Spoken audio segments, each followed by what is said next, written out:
जसे कराल कर्म तसा मिळेल जन्म. पुनर्जन्म कोणाला मिळतो? पुनर्जन्म कसा ठरतो? गरुड पुराण रहस्य. नमस्कार मित्रांनो, गरुड पुराणानुसार प्रत्येक जीवाचा पुनर्जन्म होतो.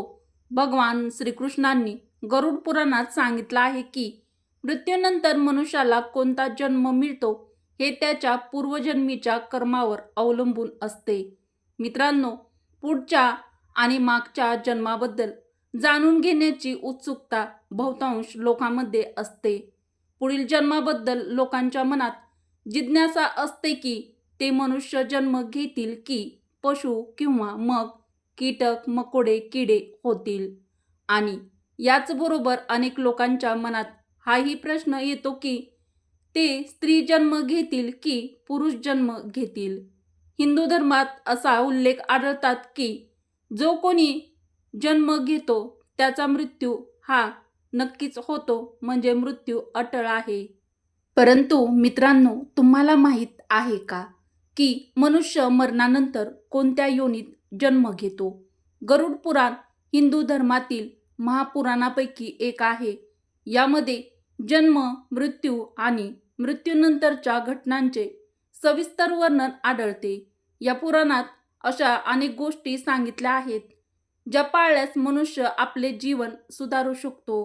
या महापुराणामध्ये गरुड पुराण अतिशय महत्त्वाचे मानले जाते, जे सनातन धर्मात एखाद्या व्यक्तीच्या मृत्यूनंतर वाचले जाते. गरुड पुराणात भगवान विष्णू आणि गरुड देव यांच्यातील संवाद सांगितला आहे. तसेच त्यात व्यक्तीच्या चारित्र्याविषयी माहिती दिली आहे. ईश्वराच्या दृष्टीने जे चांगले कर्म म्हणजे जे सत्कर्म असतात त्यास पुण्य म्हणतात आणि जे वाईट कर्म, कुकर्म असतात त्यास पाप म्हणतात. गरुड पुराण यामध्ये असा उल्लेख आढळतो की मनुष्य पृथ्वीवर जी पापे करतो त्याची वेगवेगळी शिक्षा त्याला क्रमाने मिळते. गरुड पुराणानुसार जो मनुष्य चांगली कर्मे, सत्कर्म करतो त्याला स्वर्गात स्थान मिळते, तर जो वाईट कुकर्म करतो त्याला नरकामध्ये जावे लागते. आज आम्ही तुम्हाला याच विषयाबद्दल सांगणार आहोत. तर पुनर्जन्म कसा मिळतो, पुनर्जन्म कसा ठरतो आणि कोणत्या कर्मानुसार कोणता जन्म मिळतो हे या व्हिडिओमध्ये आज आपण बघणार आहोत. त्यामुळे व्हिडिओ शेवटपर्यंत नक्की बघा. मित्रांनो, चला तर मग भगवान श्रीकृष्णाच्या एका महान कथेद्वारे जाणून घेऊया. मित्रांनो, एकेकाळी गरुड देव आकाशमार्गाने येत होते आणि त्यांनी भगवान श्रीकृष्णांना प्रणाम करून विचारले, हे प्रभू, माझ्या मनात एक शंका उत्पन्न झाली आहे. कृपया मला माझ्या शंकेचे निरसन करावे. मी या शंकेमुळे खूप अस्वस्थ आहे.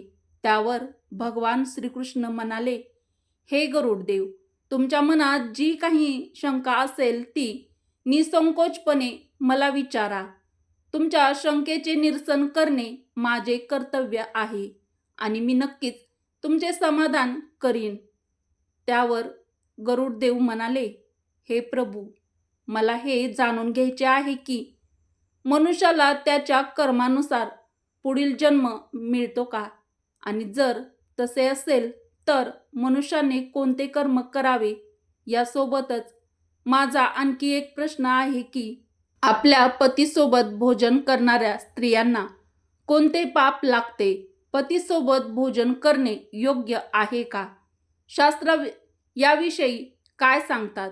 तसेच कोणते असे पाप आहे ज्यामुळे स्त्री नरकगामी होते? कृपया माझ्या या शंकेचे निरसन करा. गरुडदेवांचे हे प्रश्न ऐकून भगवान श्रीकृष्ण हसले आणि म्हणाले, हे गरुडदेव, तुम्ही समस्त मानवजातीच्या कल्याणासाठी फार महत्त्वाचा प्रश्न विचारला आहेस. मी नक्कीच तुझे समाधान करीन, पण याचे उत्तर तुला देवी चंद्रिका यांच्या महान कथेतून मिळेल. हे गरुडदेव, आज मी तुम्हाला राणी चंद्रिका यांची कथा सांगतो. या कथेत तुझ्या सर्व प्रश्नांची उत्तरे मिळतील, म्हणून ही कथा काळजीपूर्वक शेवटपर्यंत ऐक. जो मनुष्य ही कथा श्रद्धेने, लक्षपूर्वक आणि शेवटपर्यंत ऐकतो, मी त्याचे 32 गुन्हे माफ करतो. व या कथेचा प्रचार व प्रसार जो मनुष्य करतो तो सौभाग्यशाली होतो, त्याला कधीही नरकाची प्राप्ती होत नाही. हे ऐकून गरुडदेव म्हणाले, हे प्रभू, मी ही कथा मन लावून लक्ष देऊन शेवटपर्यंत ऐकेन. कृपया आपण मला ही कथा सांगावी. त्यावर भगवान श्रीकृष्ण कथा सांगू लागले आणि म्हणाले, हे गरुडदेव, ऐका. प्राचीन काळची गोष्ट आहे. सुवर्णपूर देशात महाराज सोमप्रभ राज्य करत होते. ते धर्माचे पालन करणारे, गुणवान, चारित्र्यवान आणि अत्यंत कुशल सम्राट होते. त्यांचा विवाह सूर्यनगरी नरेश यांच्या कन्या चंद्रिका यांच्याशी झाला होता. चंद्रिका सत्याचे पालन करणारी, गुणवान, चारित्र्यवान आणि एक महान पतिव्रता स्त्री होती. महाराज सोमप्रभ पुण्यात्मा होते. त्यांनी अनेक यज्ञ तसेच अनेक पुण्याचे कार्य केले होते. त्यांनी देवालये बांधली होती, अनेक तलाव खणले होते, अनेक बागा उभारल्या. तसेच ते साधू संतांच्या रक्षणासाठी सदैव तत्पर असायचे. महाराज सोमप्रभ यांच्या नगराच्या जवळ एक जंगल होते. त्या जंगलामध्ये खूप झाडे मोठमोठी होती. अशा या जंगलात एक डुक्कर आपल्या पत्नी आणि मुलांसह राहत होता. तो डुक्कर अतिशय विशालकाय आणि भयानक होता. त्यामुळे सर्व मनुष्य त्याच्या भयाने घाबरलेले असायचे. त्या डुकराच्या भीतीमुळे मनुष्य त्या जंगलाच्या मार्गाने जाण्याचे टाळू लागले. जेव्हा ही गोष्ट महाराज सोमप्रभ यांना समजली, तेव्हा त्यांनी त्या डुकराची शिकार करण्याचा निश्चय केला. मग एके दिवशी महाराज आपल्या पत्नी राणी चंद्रिका तसेच अनेक सैनिक आणि कुत्र्यांसह त्या जंगलात त्या डुकराचा शिकार करण्यासाठी गेले. महाराज सोमप्रभ अतिशय पराक्रमी होते. त्यांनी अनेक विशाल सिंह आणि राक्षसांचा वध केला होता.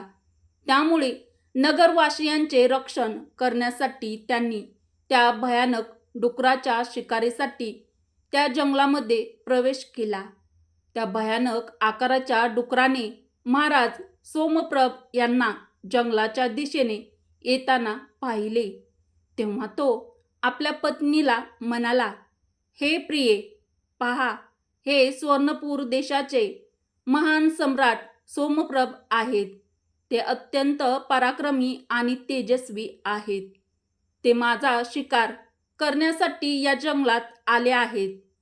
त्यांच्यासोबत अनेक कुत्रे आणि शिकारी आहेत. यात काही शंका नाही की ते माझ्यावर आक्रमण करणार नाही. महाराज फार पुण्यात्मा आहेत. ते राजामध्ये ही श्रेष्ठ आहेत आणि संपूर्ण विश्व त्यांच्याच आधिपत्याखाली आहे. हे प्रिये, मी तुमच्या सर्वांच्या रक्षणासाठी माझा पराक्रम दाखवत महाराजांशी युद्ध करणार आहे.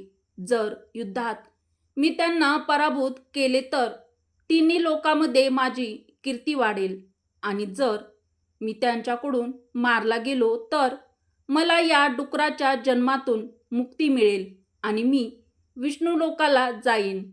मित्रांनो, पुढे तो डुक्कर म्हणतो की माझ्या मागील जन्मातील पापामुळेच मला डुकराचा जन्म प्राप्त झाला आहे.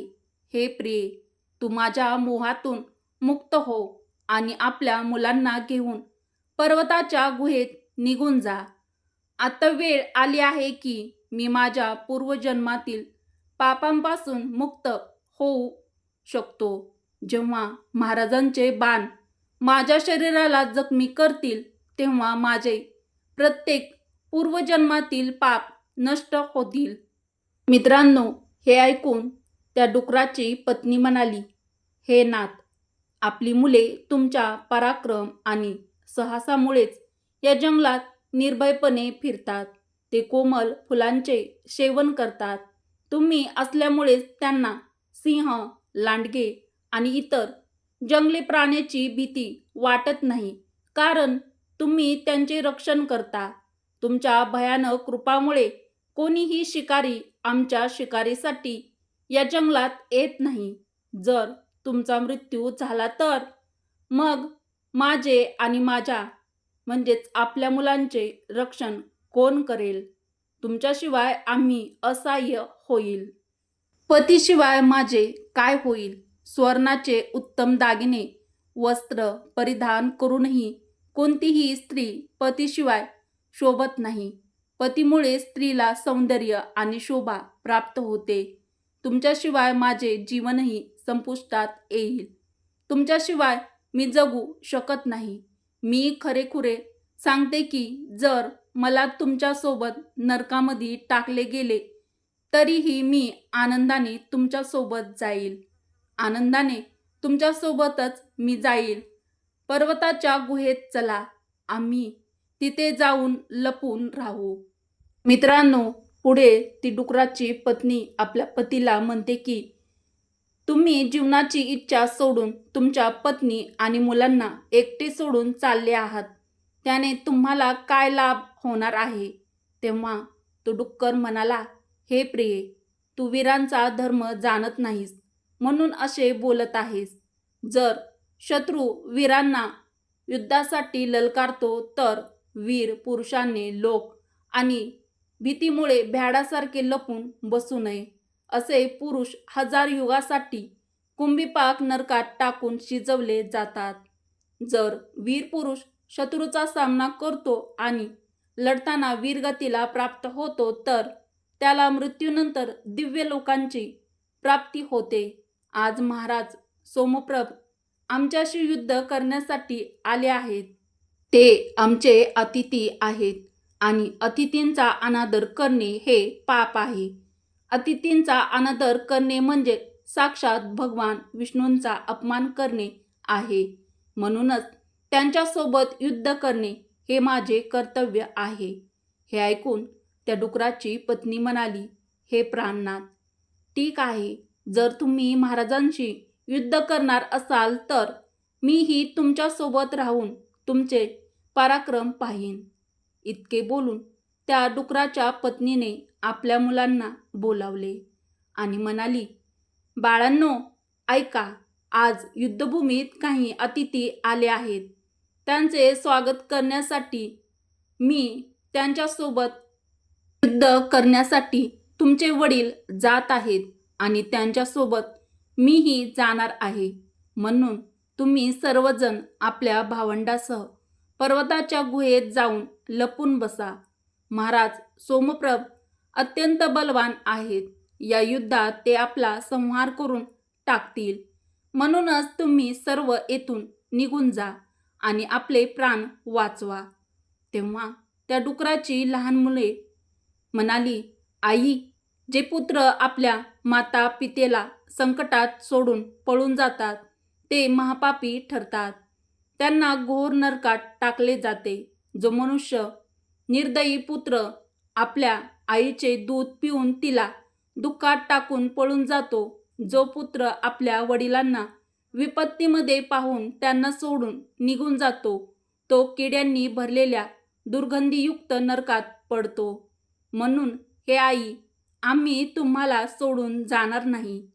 मग तो डुक्कर, त्याची पत्नी आणि त्याची मुले सर्व युद्धासाठी तयार होतात आणि रणभूमीकडे निघून जातात.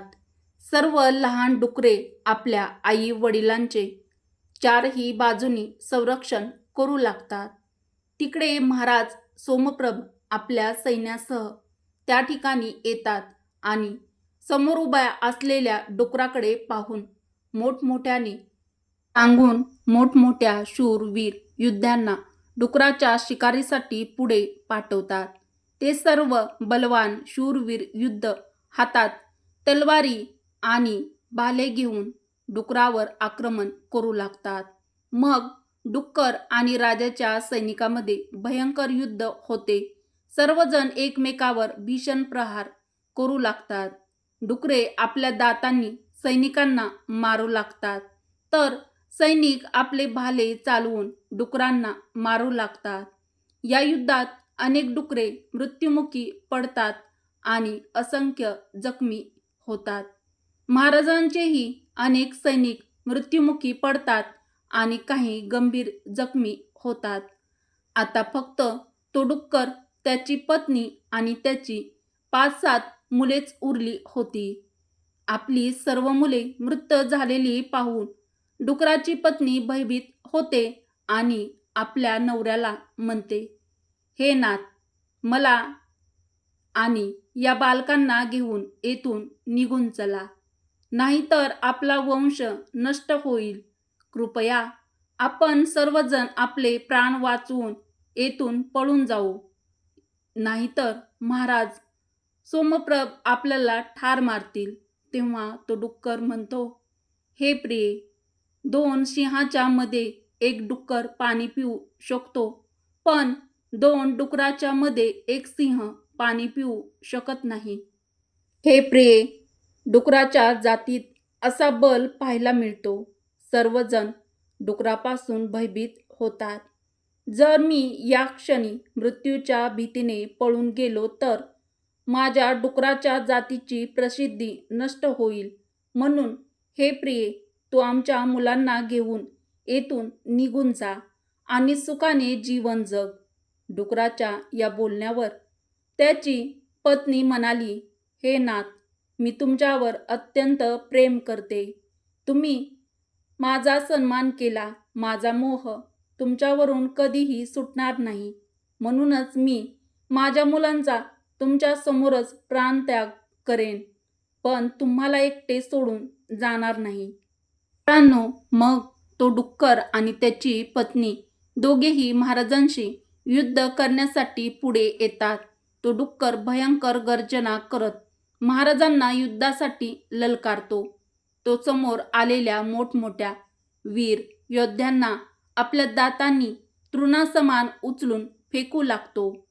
आपले सैनिक मरत असताना पाहून महाराज सोमप्रभ अत्यंत क्रोधित होतात आणि आपला धनुष्याचा ताण खेचून त्या डुकरावर प्रचंड वेगाने बाण सोडतात.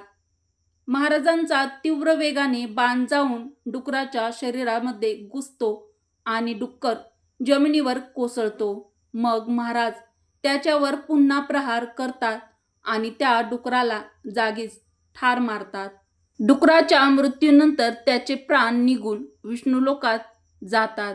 यानंतर महाराजाचे सैनिक हातात भाले घेऊन त्या डुकराच्या पत्नीला ठार मारण्यासाठी तिच्याकडे जातात. डुकराची पत्नी आपल्या मुलांसमोर उभी राहते आणि म्हणते, "बाळांनो, मी जोपर्यंत येथे उभी आहे तोपर्यंत तुम्ही येथून पळून जा." तेव्हा डुकराचा मोठा मुलगा म्हणतो, "हे माता, मी माझ्या प्राणाच्या भीतीपोटी तुम्हाला मरायला सोडून कसा जाऊ? जर मी असे केले तर माझे जीवन निष्फळ ठरेल. मी युद्धात शत्रूचा पराभव करीन. तुम्ही आपल्या मुलांना घेऊन येथून निघून जा." तेव्हा तो डुकराची पत्नी त्या आपल्या मुलाला म्हणाली, "हे माझ्या पुत्रा, मी एवढे मोठे पाप करून तुला एकटे कसे सोडू?" इतक्यात राजाचे सैनिक त्या डुकराच्या पत्नीच्या जवळ येतात आणि त्याच्यावर आक्रमण करतात. मित्रांनो, तेव्हा डुकराचा मोठा मुलगा भयंकर युद्ध त्या महाराजांच्या सैनिकाशी करतो आणि अनेक सैनिकांना तो जागीच ठार मारतो. तेव्हा महाराज स्वतः पुढे येऊन त्या डुकराच्या मोठ्या मुलाला देखील जागीच मारून टाकतात. आपला पुत्र मृत झालेला पाहून डुकराची पत्नी प्रचंड संतप्त होते आणि ती भीषण आक्रमण करू लागते. तिने देखील अनेक सैनिकांचा वध केला. ही घटना महाराणी चंद्रिका पाहत होत्या. त्यांनी महाराजांना उद्देशून म्हटले, "हे महाराज, ही डुकराची पत्नी आपल्या सैनिकांना ठार मारत आहे. तुम्ही पुढे येऊन तिचा वध का करत नाही?" त्यावर महाराज सोमप्रभ म्हणाले, "हे प्रिये, ही एक स्त्री आहे. माझे वचन आहे की मी स्त्रीचा वध करणार नाही. स्त्रीवध केल्याने मोठे पाप लागते. म्हणून मी या डुकराच्या पत्नीला स्वतः ठार मारत नाही आणि कोणालाही तिला मारायला सांगत नाही. मला स्त्रीवध करण्याची भीती वाटते." हे बोलून महाराज सोमप्रभ शांत राहिले. मग महाराजाच्या सैन्यात धर्मकेतू नावाचा एक बलवान सैनिक होता. त्याने त्या डुकराच्या पत्नीवर जोरदार आघात केला आणि ती डुकराची पत्नी जमिनीवर कोसळली. मित्रांनो, व्हिडिओमध्ये पुढे जाण्याआधी व्हिडिओला एक लाईक. मित्रांनो, डुकराची पत्नी मूर्छित होऊन जमिनीवर पडली आणि खोल श्वास घेऊ लागली. जेव्हा राणी चंद्रिका यांनी त्या डुकराला म्हणजेच त्या डुकराच्या पत्नीला जमिनीवर बेशुद्ध अवस्थेत पाहिले, तेव्हा राणी चंद्रिका यांना त्या डुकरणीवर तिच्यावर मोठी दया आली. त्यांनी थंड पाणी त्या डुकराच्या तोंडात ओतले आणि तिच्या संपूर्ण शरीरावर ते पाणी शिंपडले. त्यांनी त्या डुकरणीवर थंड पाणी टाकले, ज्यामुळे ती शुद्धीवर आली. डुकरणीने राणीला आपल्यावर थंड पाणी टाकताना पाहिले, तेव्हा ती फार प्रसन्न झाली आणि मनुष्याच्या वाणीने ती राणीशी बोलू लागली. हे देवी, तुम्ही माझ्यावर थंड पाणी टाकून मला यातनांपासून मुक्त केले आहे. तुमचे कल्याण होवो. तिचे हे वचन ऐकून राणी चंद्रिका खूप आश्चर्यचकित झाल्या. त्या विचार करू लागल्या, आज मी खूप विलक्षण गोष्ट पाहिली की ही डुकरीण अत्यंत सुंदर आणि स्पष्ट संस्कृत भाषेत बोलत आहे. मग ही नक्की कोण आहे? हे प्राण असूनही ती मनुष्याच्या वाणीने कशी बोलते आहे? तिने नक्की काय पाप केले आहे, ज्यामुळे तिला हे डुकराचे जीवन मिळाले आहे? तेव्हा राणीने त्या डुकरणीला विचारले, हे भद्रे, तू कोण आहेस? तुझे वागणे खूपच विचित्र वाटते. तू प्राणी असूनही मनुष्याच्या भाषेत कशी बोलतेस? मला तुझ्या पूर्वजन्माची कथा सांग. कोणत्या कारणाने तुला डुकराचे रूप मिळाले आहे?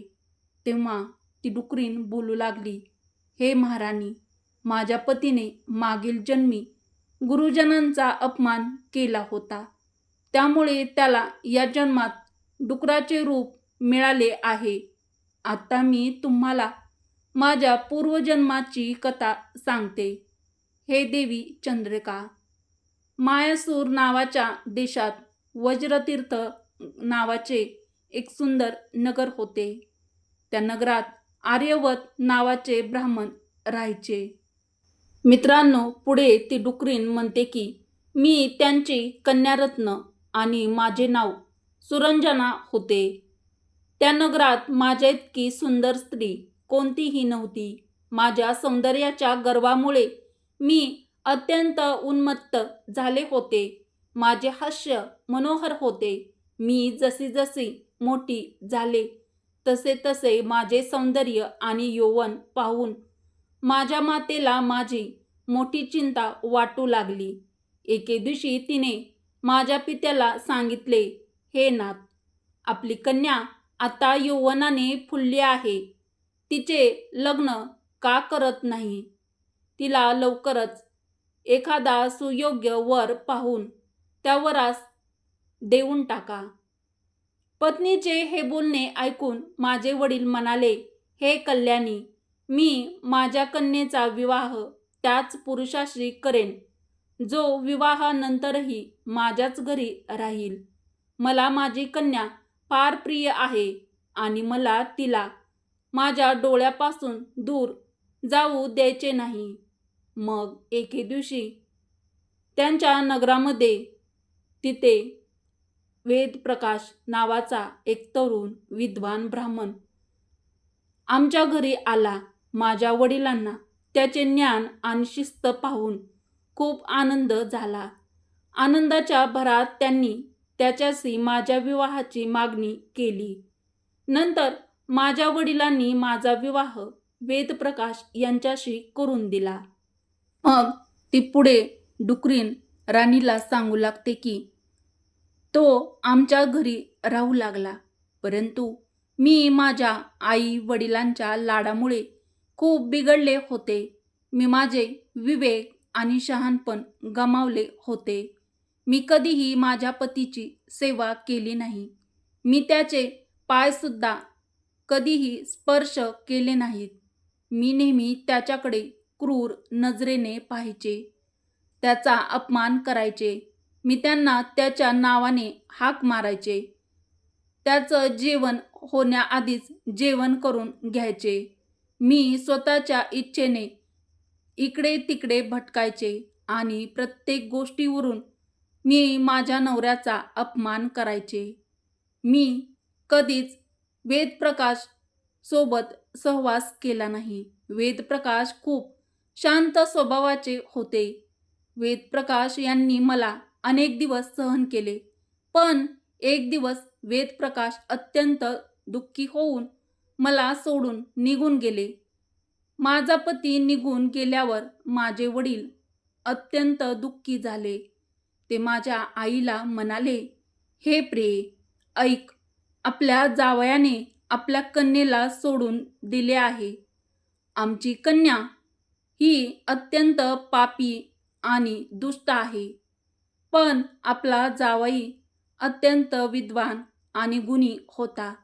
मला काय माहीत होते की आपली कन्या सुरंजना एवढी दुष्ट आणि कुलनाशिनी निघेल. तेव्हा माझी आई म्हणाली, हे नाथ, आपली कन्या आपल्या लाडामुळेच खूप बिघडली आहे. तिला योग्य मार्गावर आणण्यासाठी तुम्हीच काहीतरी केले पाहिजे. जर कन्या आपल्या वडिलांच्या घरी राहिली तर ती अत्यंत दुराचारी बनते. म्हणूनच कन्येला कधीही माहेरी ठेवू नये. तिला तिच्या पतीच्या घरी पाठवावे." आईचे हे बोलणे ऐकून माझे वडील खूप क्रोधित झाले आणि त्यांनी मला म्हणाले, "अरे दुष्टे, आमच्या कुळाला कलंक लावणारी, तुझ्यामुळेच आमचा जावई वेदप्रकाश आम्हाला सोडून निघून गेला. त्यामुळे तुझा पती जिथे आहे तिथेच तू निघून जा. तुला जो मार्ग योग्य वाटेल तो मार्ग तू निवड." मग मी माझ्या वडिलांचे घर सोडले आणि बाहेर पडले. लोक मला कुलटा, पापनाशिनी म्हणू लागले. त्यामुळे मी माझ्या पतीचा शोध घेत एका वनामध्ये निघून गेले आणि एके दिवशी मी भीक मागू लागले. मित्रांनो, पुढे ती डुकरीण राणीला सांगू लागली की त्या कुटीत सरिता नावाची एक स्त्री राहायची. तिने मला पाहून आपल्या पतीला सांगितले, "हे स्वामी, दारावर एक दुर्बल स्त्री भीक मागण्यासाठी आली आहे. हे महाराणी, सरिता हिचा पती वेदप्रकाश हाच होता, ज्याने मला त्यागले होते. त्याने मला पाहताच ओळखले आणि आपल्या पत्नीस म्हणाला, हे प्रिये, ही माझी पहिली पत्नी आहे. तिला मी पूर्वी खूप प्रिय मानत होतो. त्यामुळे तू तिचा सन्मान कर आणि तिला आपल्या घरात स्थान दे." पतीचे हे बोलणे ऐकून सरिता त्याच्या आज्ञेचे म्हणजेच तिच्या पतीच्या आज्ञेचे पालन करते आणि मला घरात बोलावते आणि परिधान करण्यासाठी वस्त्र देते. मी त्या स्त्रीच्या म्हणजे सरिताच्या चांगल्या स्वभावाचा आणि माझ्या दुष्ट स्वभावाचा विचार करू लागले. त्यामुळे मला खूप पश्चाताप झाला. जास्त चिंता करत असल्यामुळे माझे हृदय फुटले आणि त्याच क्षणी माझे जागीच निधन झाले. मग यमाचे 2 दूत त्या ठिकाणी आले आणि मला उचलून यमलोकामध्ये घेऊन गेले. तिथे यमराजांनी माझे संपूर्ण कर्मपुस्तक पाहिले आणि सांगितले, ही स्त्री खूप पापी स्त्री आहे. या पापी स्त्रीने आपल्या पतीचा खूप अपमान केला आहे आणि त्याच्याकडून घरकाम देखील करून घेत होती. त्यामुळे या पापी स्त्रीला नरकामध्ये टाका. मग यमदूत मला नरकात घेऊन गेले आणि त्यांनी मला जळत्या निखाऱ्यावर टाकले. लोखंडाचे जळते पुरुष बनवून मला त्यांच्याशी आलिंगन करायला लावले. तिथे नरकात मला अनेक वर्ष यातना भोगाव्या लागल्या. यानंतर नरकातील शिक्षा पूर्ण झाल्यावर यमराजांनी मला डुकराच्या जन्मात पाठवले. हे राणी चंद्रिका, अशा प्रकारे मी तुम्हाला माझ्या पूर्वजन्माची कथा सांगितली आहे. आता कृपया मला या जन्मातून मुक्ती द्या. तुम्ही तुमच्या पतीची खूप सेवा केली आहे, त्यामुळे कृपा करून तुमच्या पुण्यातील थोडासा भाग मला द्या. मग राणी चंद्रिका महाराजांकडे गेल्या आणि म्हणाल्या, हे स्वामी, आता मी काय करू? तुम्ही जी आज्ञा द्याल ती मी मानेल किंवा करेल. महाराज उत्तर देतात, हे प्रिये, ही बिचारी खूप दिवसापासून फार दुःखात आहे. आता तू तुझ्या पुण्याने हिचा उद्धार कर. मग महाराजांची आज्ञा घेऊन राणी चंद्रिकाने डुकरणीला म्हणाली, हे देवी, मी माझ्या 1 वर्षाच्या पुण्याचा अंश तुला प्रदान करते. इतके म्हणताच त्या डुकरिणीने प्राण सोडले आणि तिच्या शरीरातून एक दिव्य स्त्री प्रगट झाली.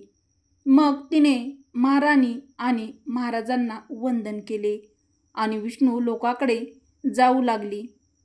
कृष्ण भगवान गरुडदेवांना सांगतात, हे गरुडदेव, आता तुम्हाला समजले असेल की मनुष्य जसे कर्म करतो तसेच त्याला फळ मिळते.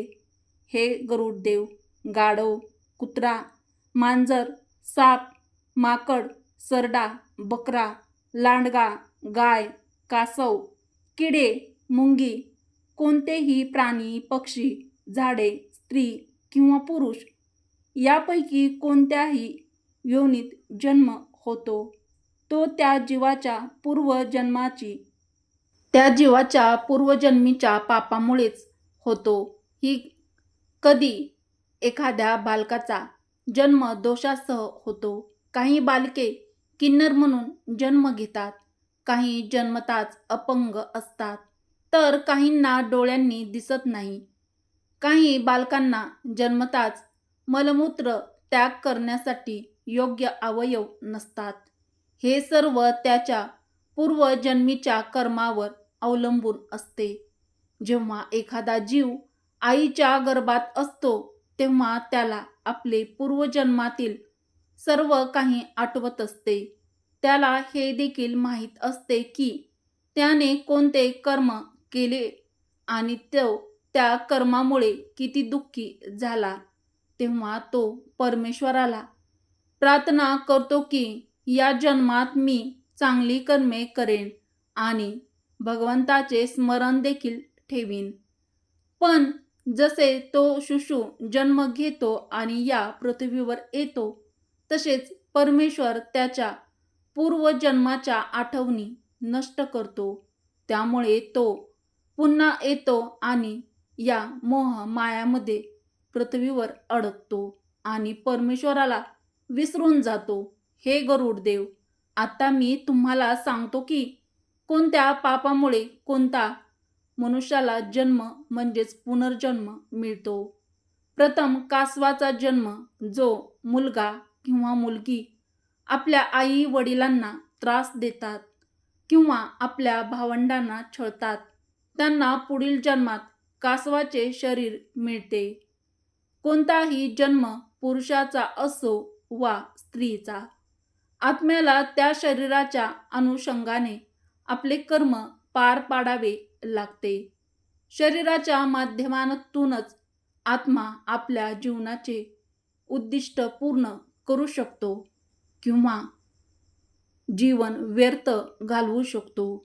चांगली कर्मे करूनच आत्मा मुक्तीच्या मार्गावर जाऊ शकतो आणि वाईट कर्मे करून मनुष्य आपल्या भविष्यातील स्थिती आणखीन वाईट म्हणजेच बिकट करू शकतो. मित्रांनो, पुढे भगवान श्रीकृष्ण गरुडदेवांना सांगतात की जर एखादा पुरुष स्त्रियाप्रमाणे वागतो, त्याच्या सवयी म्हणजे स्त्रियांच्या सवयी आत्मसात करतो, तर अशा पुरुषाला पुढील जन्मात स्त्रीचे रूप मिळते. माकडाची योनी, जो आपल्या मालकाचा सेवक होऊनही त्याचा विश्वासघात करतो, त्याला पुढील जन्मात फक्त 20 वर्षाचे आयुष्य मिळते. जो व्यक्ती लूटमार करतो, प्राण्यांना त्रास देतो आणि त्यांची शिकार करून आपले कुटुंब चालवतो, त्याला पुढील जन्मात कसाईच्या हातून मृत्यू प्राप्त होतो. मृत्यूच्या वेळी जर कोणी भगवंताचे नाव घेतले तर ईश्वर त्याला मोक्षाचा मार्ग खुला करून देतात. मित्रांनो, गाढवाचा जन्म कोण भोगतो? आता येथे कर्मफल सिद्धांत लागू होतो. जो व्यक्ती आपल्या खऱ्या मित्राचा अपमान करतो, त्याला गाढवाच्या योनीत जन्म घ्यावा लागतो. कुत्र्याचा जन्म जो धर्माचा अपमान करतो. जो धर्माचा अपमान करतो, पूजा अर्चना देवाची करत नाही, वेद पुराण यासारख्या धार्मिक ग्रंथांचा जो मनुष्य तिरस्कार करतो, धर्माचा नेहमी विरोध करतो, ईश्वरावर देवावर श्रद्धा ठेवत नाही, त्या व्यक्तीचा पुढील जन्म हा कुत्र्याच्या रूपामध्ये होतो. म्हणजेच त्याचा पुनर्जन्म कुत्र्याच्या योनीमध्ये होतो. किडे मुंग्याची योनी जो दुसऱ्याची निंदा करतो आणि वाईट वर्तन करतो, तो पुढील जन्मात त्याला किडे मुंग्याच्या रूपामध्ये त्याचा जन्म होतो किंवा त्याचा पुनर्जन्म तो मनुष्य घेतो. कोणती योनी आहे जिथे तुम्ही कितीही प्रतिभावान नसला किंवा कितीही कुशल असाल तरी तुम्हाला कधीच सन्मान मिळत नाही? जो व्यक्ती कोणत्याही वस्तूची चोरी करतो, तो पुढील जन्मात पोपट होतो. जो सुगंधी वस्तूंची चोरी करतो, तो पुढील जन्मात शकुंतलाच्या रूपात जन्म घेतो. पण जर अपराध मोठा असेल तर त्याला अधिक कष्ट भोगावे लागतात. जे लोक दुसऱ्यांना मूर्ख बनवून फसवतात आणि त्यांचा फायदा करून घेतात आणि आपले काम म्हणजेच आपला स्वार्थ करून घेतात, त्यांना मृत्यूनंतर नरक मिळतो. त्याचबरोबर पुढील जन्मात ते घुबडाच्या रूपात त्या मनुष्याचा पुनर्जन्म होतो. जो मनुष्य परस्त्रीशी संबंध ठेवतो, त्याला नरकामध्ये जावे लागते. तिथे त्याला अनेक यातना भोगाव्या लागतात. यानंतर तो विविध योनीमध्ये प्रत्येक वेळेस जन्म घेतो. प्रथम तो लांडग्याच्या रूपामध्ये जन्म घेतो, नंतर कुत्रा बनतो, त्यानंतर ससा, गिधाड, साप, कावळा, शेवटी बगळा बनतो. या सर्व योन्यांमध्ये जीवन जगल्यानंतर तो पुन्हा मनुष्य जन्म प्राप्त करतो. जी विवाहित स्त्री दुसऱ्या पुरुषाशी संबंध ठेवते, तिला नरक यातना भोगाव्या लागतात आणि पुढील जन्मात सरडा किंवा साप, वटवाघूळ म्हणून तिचा पुनर्जन्म किंवा जन्म तिला घ्यावा लागतो. पण जो पुरुष एखाद्या स्त्रीवर जबरदस्ती करतो, त्याला नरकात यातना भोगल्यानंतर अनेक योन्यांमध्ये जन्म घ्यावा लागतो आणि अखेरीस तो मनुष्य योनीत किन्नर म्हणून जन्म घेतो. गाय देणाऱ्यांची योनी प्रत्येक मनुष्याच्या कंठात माता सरस्वती वास करतात. त्यामुळे ज्यांच्या वाणीत गोडवा नसतो, हे नेहमी दुसऱ्यांना शिव्या देतात आणि अपशब्द वापरतात, त्यांना पुढील जन्मात बोकड, बकरा बनावे लागते. जो मनुष्य स्त्रीहत्या, गर्भपात आणि गायीची हत्या करतो, त्याला पुढील जन्मात मूर्ख आणि कोंबड्याच्या रूपात जन्म घ्यावा लागतो. भगवान श्रीकृष्ण गरुडदेवांना सांगतात, हे गरुडदेव, आतापर्यंत तुम्ही सर्व काही समजून घेतलं असेल. उर्वरित माहिती गरुड पुराण यासारख्या धर्मग्रंथामध्ये आधीच सांगितलेली आहे. मित्रांनो, आता ही गोष्ट गरुडदेवांनाही समजली. मित्रांनो, मी आशा करते की तुम्हाला ही माहिती व हा माहितीपूर्ण व्हिडिओ आवडला असेल तर व्हिडिओला एक लाईक अवश्य करा. तुमच्या मित्र परिवारासोबत हा व्हिडिओ जरूर शेअर करा व चॅनलला सबस्क्राईब देखील नक्की करा. व्हिडिओ शेवटपर्यंत पाहिल्याबद्दल तुम्हा सर्वांचे मनापूर्वक आभार. श्री स्वामी समर्थ. जय श्रीकृष्ण. जय श्रीराम. जय माता लक्ष्मी. धन्यवाद.